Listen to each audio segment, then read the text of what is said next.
সকল দাস এগ্ৰ ফাৰ্মৰ পৰা মই নিত্যানন্দ দাস।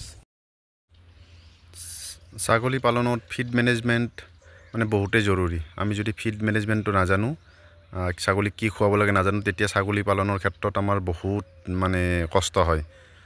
ছাগলী পালনৰ ক্ষেত্ৰত কি হয় মানে এটা হ'ল খৰালি কালত মানে ছাগলী কি খুৱাব, তাৰপিছত এটা হ'ল মানে বৰষুণৰ চিটুৱেশ্যন, ৰেইনি ছিজন যিটো হয়, ৰেইনি ছিজনত মানে ছাগলী পালন কৰাটো অলপ কষ্টকৰ হয়। তাৰে পিছত এটা হ'ল মানে ঠাণ্ডাৰ দিনকেইটা ছাগলী কি খুৱাব। তো বিভিন্ন বতৰ বা জলবায়ু অনুসৰি ছাগলী ফিড মেনেজমেণ্টটো আমি বেলেগকৈ আমি মেনেজ কৰিব লাগিব, চাব লাগিব, তেতিয়াহে আমি ছাগলী পালনত সফল হ'ব পাৰোঁ।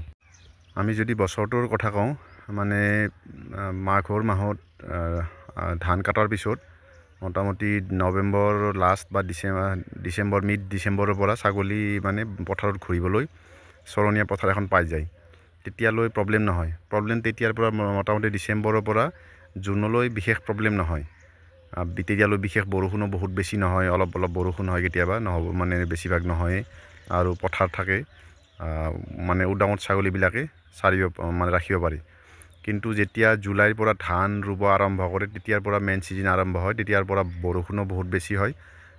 সেইটো সময়ত আমি ছাগলীবিলাক ৰাখিব লাগে মানে ঘৰত, তেতিয়া বৰষুণ পৰি থাকে।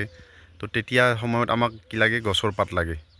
আপোনাৰ নেপিয়াৰ ঘাঁহ হ'লে ভাল হয়, বা গছৰ পাত, বা এনেকুৱা মানে বেলেগ ধৰণৰ ৰিণা ঘাঁহ বা অন্য ধৰণৰ যিকোনো ঘাঁহ আমি যদি পুতি থৈ দিওঁ, তেতিয়া বাৰিষা কালটো সোনকালে পাৰ হৈ যায়। লগতে আমি ড্ৰাই ফিড কিছুমান দিব লাগে, যেনে ড্ৰাই ফিড পায়, গডৰেজৰ ড্ৰাই ফিড পায়, বা বিভিন্ন প্ৰডাক্ট মানে কেটেল ফিড পায়, তাৰে লগত চাপৰ আমি দিব পাৰোঁ, মাকৈ গুড়ি আমি দিব পাৰোঁ। তো এইখিনি দিলে ছাগলীখিনিৰ হেল্থটো ঠিকে থাকে। লগতে ছাগলীক কেইটামান বস্তু দিয়াটো অত্যন্ত প্ৰয়োজন, যেনে হ'ল মিনাৰেল মিক্সাৰ ছাগলীক ডেইলি পানীৰ লগত দিব পাৰিলে ভাল হয়, ছাগলীটোৰ চেহেৰাটো ভালে থাকে। লগতে আইৰণ ছাপ্লিমেণ্ট অলপ দিলে ভাল হয়। মোৰ ফাৰ্মৰ পিছৰ ফালটো বহুত খালী পথাৰ আছে, পিছফালটো আগফালটো এনেকৈ খোলা পথাৰ বহুত আছে। ইয়াতে ধান খেতি কৰা হয়। ধান কটাৰ পিছত মোটামুটি ডিচেম্বৰ মাহৰ পৰা আমি ছাগলীখিনি মানে বাহিৰত এনেকৈ মেলি দিয়া যায়, আৰু সিহঁতে মানে ঘাঁহ খাই পেলাই নিজৰ পেটটো ভৰায়। গধূলি সময়ত সিহঁতক অলপ মাকৈ, অলপ চাপৰ আৰু অলপ কেটেল ফিড ইউজ কৰা যায়, সেইখিনি দিয়া যায়। তো সেইখিনি খালে সিহঁতৰ চেহেৰাটো মানে খুব ধুনীয়া হৈ থাকে। সেইখিনি মানে ছাগলীক এইটো সময়ত দিব লাগে। এইটো সময়ত বহুত বেছি দিব নালাগে। মিনাৰেল মিক্সাৰটো আমি পানীৰ লগত সদায় মিক্স কৰি দিয়া যায়। তাৰে পিছত মাজে মাজে কেতিয়াবা কোনোবা যদি অলপ উইকনেছ থাকে, সিহঁতক কেতিয়াবা ভিটামিনৰ ছাপ্লিমেণ্টটো অলপ চলপ দিয়া যায়। সেইখিনি ছাগলী পালনৰ ক্ষেত্ৰত এইখিনি মানে আমি কৰিব লাগিব। বিশেষকৈ খৰালিৰ দিনত এইখিনি ৰাখিলে আপোনাৰ ছাগলীকেইটা ধুনীয়াকৈ থাকিব। ছাগলী পালন কৰিলে এনেকুৱা মানে গছ পুতাটো অত্যন্ত প্ৰয়োজন। এইডাল নিম গছ, ইয়াত নিম গছৰো পাতৰ সংখ্যা এতিয়া বাৰু ফুল আহিলে অলপ পাতৰ সংখ্যা কমি যায়। বাকী নিম গছৰ বহুত পাত হয়। তাৰেপিছত চুবাবুল, ছজিনা, মৰিংগা যিটো কয়, মৰিংগা বা অসমীয়াত আমি ছজিনা বুলি কওঁ। ছজিনাৰ পাতটো ছাগলীৰ ক্ষেত্ৰত বিৰাটেই অমৃত। মানে ছজিনা গছত বহুত এচেঞ্চিয়েল মেটেৰিয়েল থাকে, প্ৰ'টিন থাকে, যাৰ ফলত ছাগলীৰ মানে বহুত বেমাৰৰ পৰা ছাগলী বাচি থাকে। স্পেচিয়েলি গট পক্সত ছজিনাটো বিৰাটেই ভাল। ঠিক তেনেকৈ চুবাবুলটো ছাগলীৰ কাৰণে বহুত ভাল পাত। নিম গছৰ বৈশিষ্ট্য কি, এই গছডাল পুতিলে মানে বহুত সোনকালে মানে ডাঙৰ হৈ যায়, আৰু ইয়াতে পাত বহুত হয়।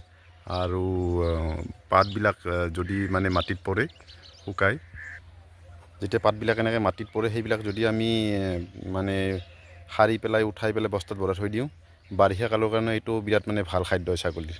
তো এইবিলাক বস্তু আমি জানিব লাগিব ছাগলী পালন কৰোঁতে।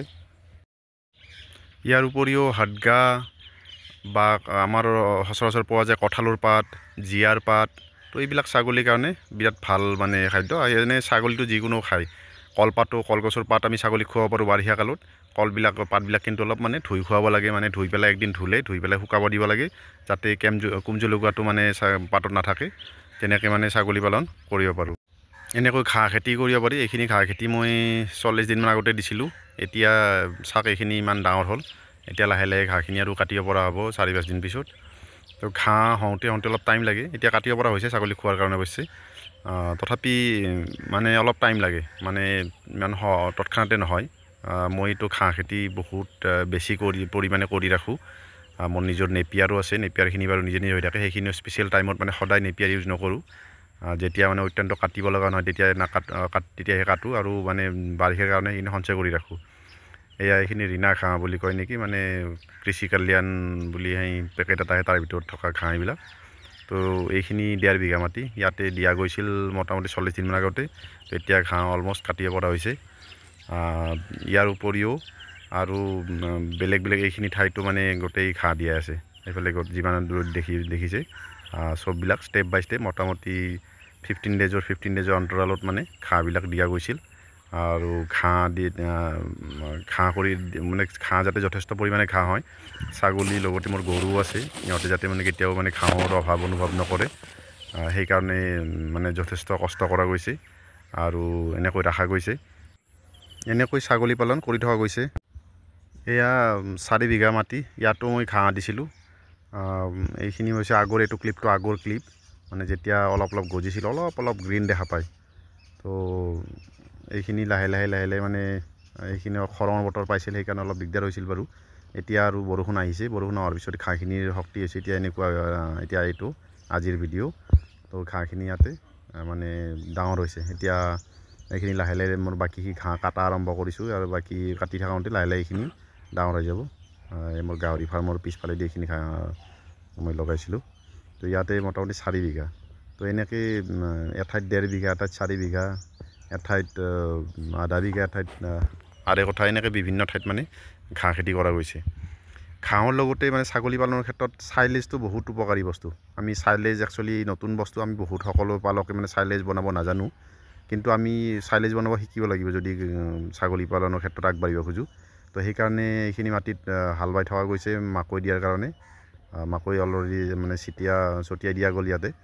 তো এইখিনি মাকৈ যেতিয়া 85 to 90 ডেজ মানে হ'ব, তেতিয়া এইখিনি কাটি পেলাই চাইলেজ বনাবৰ চেষ্টা কৰিম, যাতে ছাগলী পালন ভালদৰে কৰিব পাৰোঁ। ইয়াৰ উপৰিও ছাগলীক বিভিন্ন ধৰণৰ বস্তু দিব পাৰি, যেনে সৰিয়হৰ কটালিটো দিব পাৰি। সৰিয়হ মানে মাৰাৰ পিছত তাৰে যিটো শুকান ওলাই চেওঁ, সেই দিব পাৰি। তাৰে পিছত অন্য যেনে ঘেঁহুৰ ভুচা কিনিবলৈ পোৱা যায়, বা ঘেঁহু খেতি কৰিলে ঘেঁহুৰ ভুচি দিব পাৰি। নতুবা মানে ৰাজস্থানৰ পৰা আনিব পাৰি গৱাৰ ভুচা, বা হাৰি পাত্তি মানে নিম পাত বা কি কৰে, এইবিলাক মানে ৰাজস্থানৰ পৰা গছবিলাকৰ মানে সৰি যোৱা পাতটো কালেক্ট কৰি সেইটোৱে মানে ইউজ কৰে। তো এনেকুৱা বিভিন্ন ধৰণৰ মানে বস্তুবিলাক আমি যদি খাদ্য হিচাপে ছাগলীৰ বাবে যোগাৰ কৰি ৰাখোঁ, তেতিয়া কি হয়, ছাগলী পালনত মানে সহজ হয়। আৰু বিভিন্ন যেনে বতৰৰ চেঞ্জ হয়, পৰিৱৰ্তন হয়, তেতিয়া মানে ছাগলী পালন কৰোঁতে আমাৰ বিশেষ কষ্ট নহয়। তো এইখিনি বস্তু আমি সাঁচি ৰাখিব জানিব লাগিব, যোগাৰ কৰিব জানিব লাগিব, খুৱাব জানিব লাগিব, তেতিয়া আমি ছাগলী পালনত সফল হ'ম। আজিলৈ ইমানেই, ধন্যবাদ।